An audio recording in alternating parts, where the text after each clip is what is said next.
क्या सचमुच भाग्य ही फलित होता है?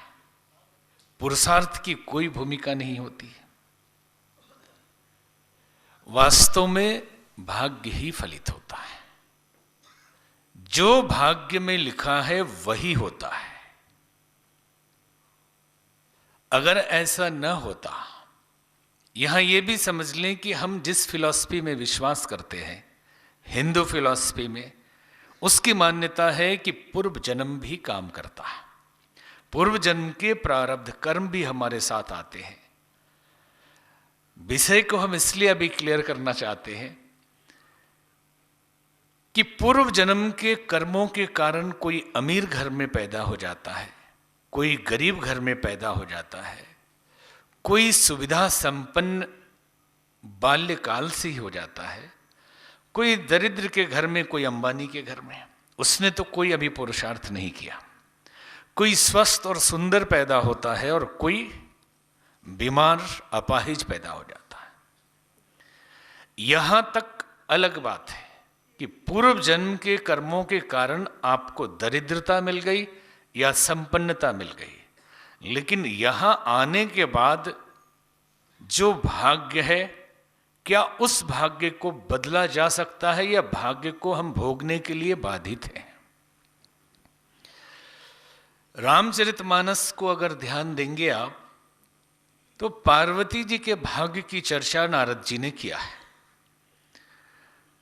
तो हिमाचल जो उनके पिता हैं वो कहते हैं कि कोई उपाय करें, किसी भी प्रकार इस बिटिया का भाग्य बदल दीजिए।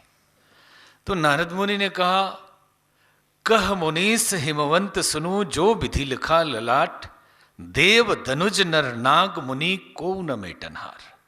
जो भाग्य में लिखा है, न देवता न मुनि न दानव कोई मिटा नहीं सकता। तो क्या भाग्य ही सब कुछ है? भाग्य के लिए कोई दूसरा उपाय नहीं कि बदला जा सके कुछ?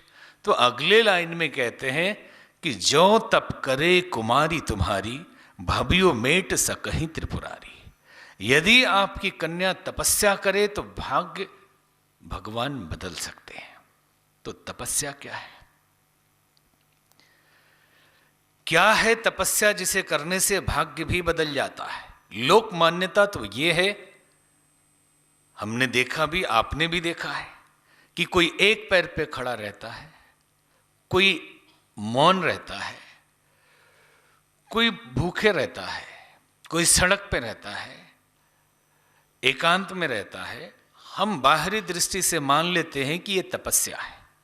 खाना नहीं खाना तपस्या है, एक पैर पे खड़े रहना तपस्या है, घर छोड़ के जंगल में चले जाना तपस्या है, कठिन जीवन जीना तपस्या है। क्या वास्तव में यही तपस्या है? अगर ऐसा ही होता, एक पैर पे खड़ा रहना ही तपस्या होता, तो जितने एक पैर वाले लोग हैं वो बड़े तपस्वी हो गए होते। अगर नहीं बोलना ही तपस्या होता, तो जो गूंगे लोग हैं वो बड़े परम तपस्वी हो गए होते। और भोजन नहीं करना ही तपस्या होता, तो सड़क पे रहने वाले लोग, स्लम में रहने वाले लोग, भूखे मरने वाले लोग, वो परम तपस्वी हो जाते हैं। लेकिन ऐसा नहीं होता है। तो वास्तव में तपस्या क्या है? तो कहा जाता है कि विपरीत परिस्थितियों में विचारों को संतुलित रखना, मन को संतुलित रखना, यही तपस्या है।